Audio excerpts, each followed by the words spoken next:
বিলাতি মহোৎসবে একজনকে আটক করলেন, গোটা বিষয়টা যদি একটু বিস্তারিতভাবে বলেন। আজ দুপুরবেলায় আমাদের কাছে একটা সিক্রেট ইনফরমেশন আসে যে সমতল পদ্মবিলে একজনের বাড়িতে ইলিগালি ফরেন লিকার মজুদ আছে। তো অ্যাকর্ডিংলি আমাদের পুলিশ স্টেশনের অফিসার্স টিম সহ ওই জায়গাতে যায় এবং যার বাড়ির ইনফরমেশন দেয় ওনার বাড়িতে রেড এন্ড সার্চ করে এবং ডিউরিং রেড এন্ড সার্চ তাদের বাড়ির থেকে হিউজ কোয়ান্টিটির ফরেন লিকার পাওয়া যায়। অ্যাকর্ডিংলি এটা আমরা সিজ করি এবং সিজ করার পর থানাতে নিয়ে আসে।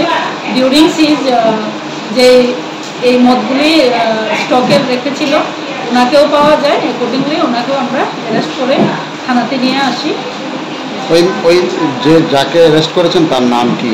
তার নাম দীপন দাস, বাবার নাম মণি দাস। বাড়ি কোথায়? সমতল পদ্মবিল। ধন্যবাদ।